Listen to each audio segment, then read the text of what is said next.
On January 27th, 2022, my partner Danny kissed my forehead before heading down to his morning swim.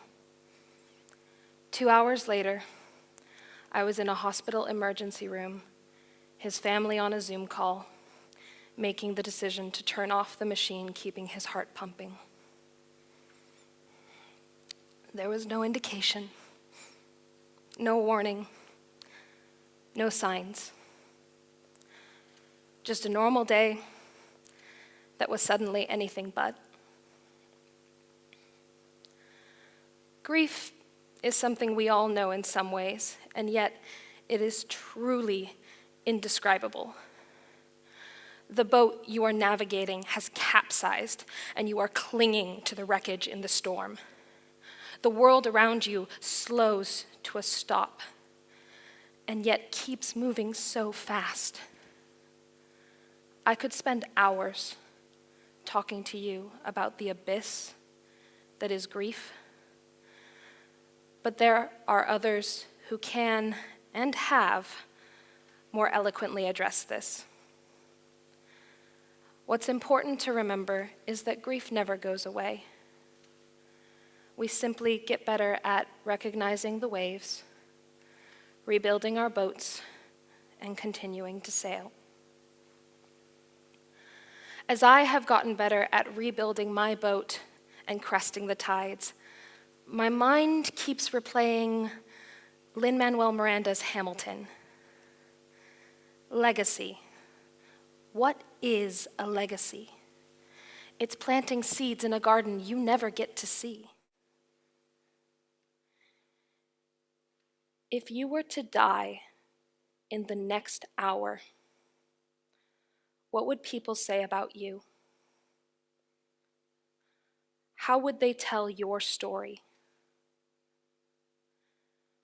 What will you be remembered by?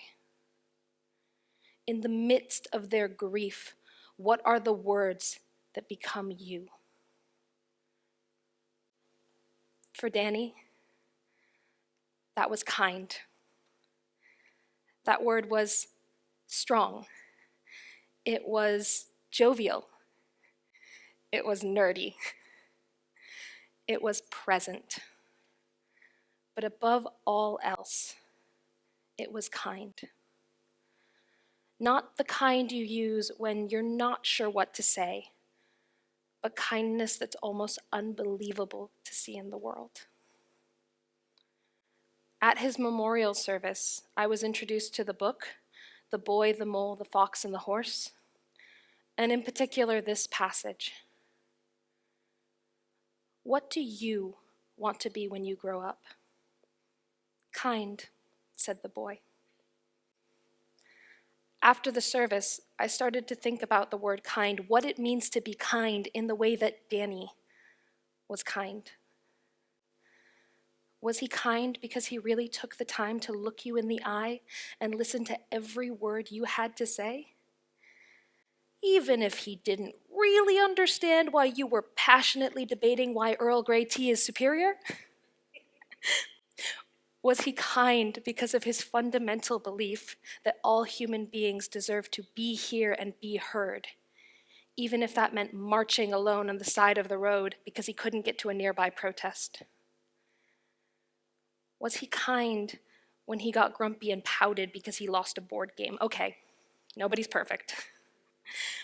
But he was kind for always inviting anyone with open arms to join in his passion and love of video games and board games. He had a gift for being present and making you feel like you mattered and you belonged in this world. Thinking about Danny made me think of other loved ones I've lost. My oh-boy grandma, who I named at 2 years old, because every time she got up or moved, it was, oh boy. So I asked, why you say oh boy, Grandma? And the name stuck. Are those the words I remember her by? Oh boy? Or is it her strength, raising 5 kids alone in Royal Oak, Michigan, her family, her sense of self, her faith, remaining strong despite being renounced by the Catholic Church?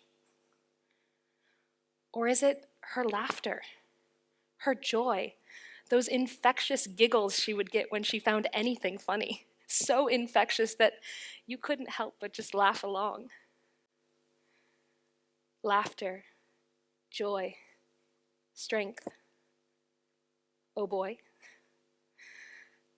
I think of my Auntie Gomati, a business partner of my dad's turned dear family friend, who would scold me for calling her auntie, or miss. She said it made her feel too old. Her world so different from mine. A Chetina princess, my dad would call her, and he wasn't wrong. There are many times I remember laughing with her about misunderstandings. A serious conversation with her doctor about how she couldn't go running because her uterus would fall out. A reassurance it wouldn't, followed by her lacing up her shoes and starting to jog. Encountering several major celebrities and winning them over with her lack of care or knowledge at who they were. They were just human beings, like her. Time and time again, where Gogo fought to overcome her boundaries.